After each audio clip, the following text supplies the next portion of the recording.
ನೆಲಮಂಗಲ ತಹಶೀಲ್ದಾರ್ ಮಲ್ಲೇಶ್ ಮೇಲೆ ಆಕ್ರೋಶ ವ್ಯಕ್ತಪಡಿಸಿದ ಮಹಿಳಾ ಲಾಯರ್ ಮತ್ತು ತಾಲೂಕಿನ ಹಲವರು ರೈತ ಕುಟುಂಬ. ಹೌದು ಪ್ರಿಯ ಸ್ನೇಹಿತರೆ, ಈ ದೃಶ್ಯವನ್ನು ಒಮ್ಮೆ ನೋಡಿ. ತಹಶೀಲ್ದಾರ್ ಜನರ ಕೆಲಸಗಳಿಗೆ ಸ್ಪಂದಿಸ್ತಾಲ್ವಂತೆ. ಯಾವ ಬೇಕಾದರೂ ಬರ್ತಾರೆ, ಯಾವ ಬೇಕಾದರೂ ಹೋಗ್ತಾರೆ. ನಮ್ಮ ಕೆಲಸಗಳಿಗೆ ಸರಿಯಾದ ಸಮಯದಲ್ಲಿ ಸಿಗ್ತಾ ಇಲ್ಲ. 3-4 ತಿಂಗಳು ತಾಲೂಕು ಕಚೇರಿಗೆ ಅಲ್ದಾಡ್ತಿದ್ದಾರೆ. ನಮ್ಮ ಗೋಳು ಇವರಿಗೆ ನಮ್ಮ ಶಾಪ ತಟ್ಟಲ್ವಾ ಅಂತ ರೈತ ಮುಖಂಡರು ಮತ್ತು ವಯಸ್ಸಾದ ವೃದ್ಧರು ಈ ಸಂದರ್ಭದಲ್ಲಿ ಕಣ್ಣೀರಿಟ್ಟಿದ್ದಾರೆ. ಮತ್ತು ನಮ್ಮ ಕ್ಯಾಮರಾ ಕಣ್ಣಿಗೆ DSS ಕಾರ್ಯಕರ್ತ ನಾರಾಯಣ ಮೂರ್ತಿ ಅದ್ಯಾಕೋ ಕೂಗಾಡ್ತಿದ್ರು. ಅದೇನಂತ ಒಮ್ಮೆ ನೋಡ್ಕೊಂಡು ಬರೋಣ ಬನ್ನಿ.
ಈ ಅಜ್ಜಿ ಹಿರಿಯನ್ ಪಾಳ್ಯದವರು ಆಲ್ಮೋಸ್ಟ್ ಒಂದು 45 ವರ್ಷದಿಂದ ಇವ್ರ ಹೆಸರಿಗೆ ಖಾತಾ ಆಗಿತ್ತು. ಇವ್ರ ತಂದೆ ಕಡೆಯಿಂದ ಆಸ್ತಿ ಬಂದಿತ್ತು ಇವರಿಗೆ. ಇವರ ತಂದೆಯಿಂದ ಆಸ್ತಿ ಬಂದಿರೋದಂದ್ರೆ ಇವ್ರ ಅಣ್ಣ ಮತ್ತು ಇವ್ರು ಇಬ್ಬರೇ ಮಕ್ಕಳು ಇವ್ರ ತಂದೆಗೆ. ಆ ಅಣ್ಣ ಏನಿದ್ದಾನೆ ಅವ್ನು ಹುಚ್ಚ ಅಂತ ಅಂದ್ಬಿಟ್ಟು ಅವನ ಹೆಸರಿಗೆ ಖಾತಾ ಮಾಡಿರಲಿಲ್ಲ. 1985ನಲ್ಲೇ ಇವ್ರ ಹೆಸರಿಗೆ ಖಾತಾ ಆಗಿತ್ತು 4 ಎಕರೆ ಇರೋ ಆಸ್ತಿಗೆ. ಅಷ್ಟಾದಮೇಲೆ 1989ನಲ್ಲಿ ಇವ್ರ ಅಣ್ಣ ಏನು ಹುಚ್ಚ ಅಂತಿರೋನು ಅವ್ನು ಸತ್ತೋದ್ಮೇಲೆ 1999ನಲ್ಲಿ ಆ ಹುಚ್ಚನನ್ನು ನಾನು ಮದುವೆ ಆಗಿದ್ದೆ ಅಂತ ಒಬ್ರು ಬರ್ತಾರೆ.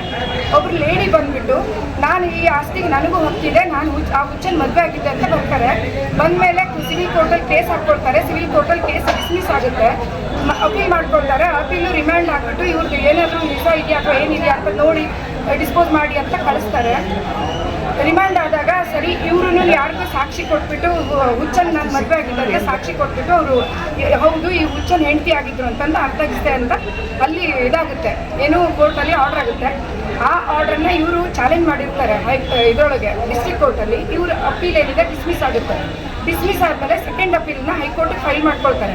ಹೈಕೋರ್ಟಿಗೆ ಫೈಲ್ ಮಾಡ್ಕೊಂಡು ಟೈಮಲ್ಲೇನೇನೆ ಆ ಅಜ್ಜಿ ಇವರು ಯಾರು ಹುಚ್ಚನ ಹೆಂಡತಿ ಅಂತ ಬಂದಿದ್ರು ಅವ್ರು ಸತ್ತೋಗ್ತಾರೆ. ಸತ್ತೋದಾಗ ಅವ್ರ ತಮ್ಮ ಬಂದ್ಬಿಟ್ಟು ಇಲ್ಲಿ ಪೌತಿ ಖಾತಾ ಮಾಡಿಸ್ಕೊಂಡಿದ್ದಾನೆ.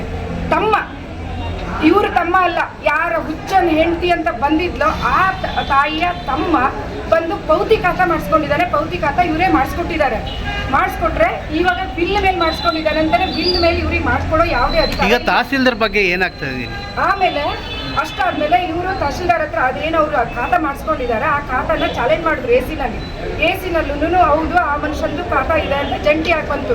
ಈ ಅಜ್ಜಿಗೂ ಮತ್ತು ಅವ್ರ ತಮ್ಮಂದು ಜಂಟಿಯಾಗಿ ಬಂದಮೇಲೆ ಅದನ್ನು ನಾವೇನು ಮಾಡಿದ್ವಿ, ಅದನ್ನು ಎಸಿನಲ್ಲೂ ಕನ್ಫರ್ಮ್ ಮಾಡಿದ್ರು. ADCನ ರಿವಿಷನ್ ಪಿಟಿಷನ್ ಹಾಕ್ಕೊಂಡ್ವಿ. ADC ಅವರು ಕ್ಲಿಯರ್ ಆಗಿ ಕ್ಯಾನ್ಸಲ್ ಮಾಡಿದ್ದಾರೆ ತಹಶೀಲ್ದಾರ್ ಆರ್ಡರ್ ಮತ್ತು AC ಆರ್ಡ್ರನ್ನು. ಅದು ಎಕ್ಸಿಕ್ಯೂಟ್ ಆಗಿರಲಿಲ್ಲ.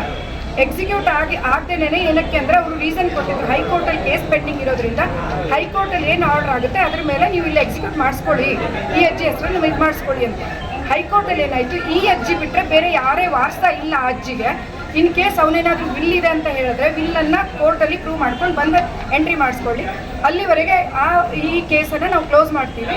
ಯಾಕಂದರೆ ಅವ್ರಿಗೆ ಯಾರೇ ವಾರಸ ಇಲ್ಲ, ಇವರೊಬ್ಬರೇ ಇರೋದು ಅಂತ ಅಂದ್ಬಿಟ್ಟು ಆರ್ಡ್ರ್ ಆಯಿತು.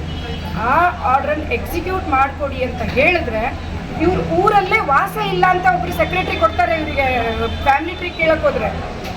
ಇವ್ರ ಆಧಾರ್ ಕಾರ್ಡ್ ಎಲ್ಲ ಕೊಟ್ರು ಕೂಡ ಹೋಗಿ ಚೆಕ್ ಮಾಡಿ ಬಂದಿದ್ದೀನಿ, ಊರಲ್ಲಿ ವಾಸನೆ ಇಲ್ಲ ಅಂತ ಇವ್ರಿಗೊಂದು ಎಂಡೋರ್ಸ್ಮೆಂಟ್ ಕೊಟ್ಟರು.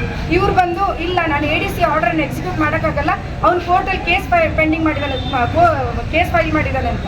ಕೇಸ್ ಫೈಲ್ ಮಾಡಿದ್ರೆ ಯಾವುದೇ ರೀತಿ ಅಲ್ಲಿ ಸ್ಟೇ ಆರ್ಡರ್ ಇಲ್ಲ, ಪ್ರೊಬೇಟ್ ಆಗೇ ಇಲ್ಲ, ಇನ್ನು ಪ್ರೂವ್ ಆಗಿಲ್ಲ. ಅವ್ನು ವಿಲ್ ಪ್ರೂವ್ ಆಗೋವರೆಗೆ ಇದು ADC ಆರ್ಡರ್ ಎಕ್ಸಿಕ್ಯೂಟ್ ಆಗಿ ಇವ್ರ ಹೆಸರಿಗೆ ಎಂಟ್ರಿ ಆಗಬೇಕು, ಇವ್ರ ಹೆಸರಿಗೆ ಕಂಟಿನ್ಯೂ ಆಗಬೇಕು. ಆದರೆ ಇವರು ಈ ಆರ್ಡರ್ ಮಾಡೋಕ್ಕೆ ನೀವು ಡ್ರಾಮಾ ಮಾಡ್ತಾ ಇದ್ದೀರಾ, ನೀವು ನಾಟಕದ ಕಂಪನಿಯವರು, ಇಲ್ಲಿ ಬಂದು ನ್ಯೂಸನ್ಸ್ ಮಾಡಬೇಡಿ, ದಿನ ಬರಬೇಡಿ, ಕೇಳಬೇಡಿ ಇದನ್ನ ತಹಶೀಲ್ದಾರ್ ಹೇಳ್ತಿದ್ದಾರೆ. ಅಲ್ಲ, ನಿಮ್ಮ ಸಮಯಕ್ಕೆ ತಹಸೀಲ್ದಾರ್ ಸಿಗ್ತಾ ಇದ್ದಾರೆ ಇಲ್ಲಿ ನಿಮ್ಮ ಕೆಲಸ? ನಾನು ಬಂದು ಒಂದೊಂದು ದಿನ ವೇಟ್ ಮಾಡಿದ್ದೀನಿ. ಈ ಅಜ್ಜಿ ಊಟ ಮಾಡಿದ್ರೆ ಸಾಯಂಕಾಲ 5 ಗಂಟೆವರೆಗೆ ವೇಟ್ ಮಾಡ್ತಾ ಕೂತಿದ್ದಾರೆ. ಎಷ್ಟು 6 ತಿಂಗಳಾಯಿತು. ಸೆಪ್ಟೆಂಬರ್ 18ಕ್ಕೆ ನಾವಿಲ್ಲಿ ಅರ್ಜಿ ಕೊಟ್ಟಿರೋದು. ಸೆಪ್ಟೆಂಬರ್ 18ಕ್ಕೆ ಅರ್ಜಿ ಕೊಟ್ಟು ಹಾಕಿದ್ದೀರಾ ಅಜ್ಜಿ? ಇಲ್ಲ ನೀವು ಡೈರೆಕ್ಟ್ ಆಗಿ ಕೊಡ್ತಾ ಬೈ ಹ್ಯಾಂಡ್ ಕೊಡ್ತಾ ಇದ್ದೀರಾ? ಬೈ ಹ್ಯಾಂಡ್ ಅಲ್ಲ, ಇಲ್ಲಿ ಎಂಡರ್ಸ್ಮೆಂಟ್ ತಗೊಂಡಿದೀವಲ್ಲ, ಟಪಾಲಲ್ಲಿ ಕೊಟ್ಟಿರೋದು. ಟಪಾಲಲ್ಲಿ ಕೊಟ್ಟ ಮೇಲೆ ADCಗೂ ಕೂಡ ಹೋಗಿದ್ ಮಾಡಿ ADC ಕಡೆಯಿಂದ ಪುಷ್ ಮಾಡಿಸಿ ಅಂತ. ಈ ಆರ್ಡರ್ ಪುಷ್ ಆಗಿರ್ಲಿಲ್ಲ, ಅವಾಗ ಹೈಕೋರ್ಟಲ್ಲಿ ಕೇಸ್ ಪೆಂಡಿಂಗ್ ಇರೋದ್ರಿಂದ ಪುಷ್ ಆಗಿರ್ಲಿಲ್ಲ. ಇದು ಪುಷ್ ಆಗಬೇಕು ಅಂತ ನಿನ್ನೆ ಕೊಟ್ಟಿದ್ದಾರೆ ಇದನ್ನ. ಅಂದ್ರೆ ಇವಾಗ ನಿಮ್ಮ ದಂಡಾಧಿಕಾರಿಗಳು ಇವಾಗ ಸರಿಯಾಗಿ ಕೆಲಸ ಮಾಡ್ತಾ ಇಲ್ಲ ಅಂತ ನಿಮ್ಮ ಸರ್ 100%. ಏನಕ್ಕೆ ಅಂದರೆ ಕರೆಕ್ಟಾಗಿ ಪರಿಶೀಲನೆ ಮಾಡಿದ್ರೆ ಯಾವುದೇ ತಹಶೀಲ್ದಾರಿಗಾಗಲಿ ಯಾರೇ ಇದಾಗಲಿ ಅವ್ರ ತಾಲೂಕಾ ದಂಡಾಧಿಕಾರಿಗಳು ಬಿಟ್ಟರೆ ಅವರಿಗೆ ಕೋರ್ಟ್ ಸಿವಿಲ್ ಇದರೊಳಗೆ ಇಂಟರ್ಫಿಯರ್ ಆಗೋ ಚಾನ್ಸಸ್, ಅವರಿಗೆ ರೈಟ್ಸ್ ಇಲ್ಲ. ಅವ್ರಿಗೆ ಏನಿದೆ ರೆವಿನ್ಯೂ ಮ್ಯಾಟರ್ಸ್ಗಳನ್ನು ಮಾತ್ರ ಅವರು ನೋಡ್ಕೋಬಹುದೇ ವಿನಃ ಸಿವಿಲ್ ಕೋರ್ಟಲ್ಲಿ ಯಾವುದಾದ್ರೂ ಕೇಸ್ ಪೆಂಡಿಂಗ್ ಇದ್ದರೆ ಅವ್ರು ಆ ಪೆಂಡಿಂಗ್ ಇದ್ರೆ ಸ್ಟೇ ಇದ್ದರೆ ಅವ್ರು ಯಾವುದೇ ಖಾತೆ ಪಹಣಿ ಮಾಡೋಕ್ಕಾಗಲ್ಲ. ಇಲ್ಲಿ ಯಾವ ಸ್ಟೇ ಇಲ್ಲ, ಯಾರು ವಿಲ್ ಪ್ರೂವ್ ಮಾಡಿಲ್ಲ, ಆದರೂ ಕೂಡ ADC ಆರ್ಡರ್ ಕೂಡ ಎಕ್ಸಿಕ್ಯೂಟ್ ಮಾಡಕ್ ಆಗಲ್ಲ ಅಂತಿದ್ದಾರೆ ಅವರು. ಸರಿ, ಎಂಡೋರ್ಸ್ಮೆಂಟ್ ಆದ್ರೂ ಕೊಡಿ ನಮ್ಗೆ ಅಂತ ಹೇಳಿದ್ರೆ ಅದನ್ನು ಮಾಡ್ತಾ ಇಲ್ಲ. ಈ ಅಜ್ಜಿ ಸಾಯೋದ್ರೊಳಗಾದ್ರೂ ನನ್ನ ಹೆಸರಿಗೆ ಖಾತಾ ಕೂತ್ಕೊಳ್ಳಿ ಅಂತ ಅವ್ರು ಹೇಳ್ತಾ ಇರೋದು. ನೀವು ವಕೀಲರ? ನಾನು ವಕೀಲ. ನಿಮ್ಮ ಹೆಸರು ಮೇಡಮ್? ನನ್ನ ಹೆಸರು ರಾಧಾ ಜೋಶಿ ಅಂತ.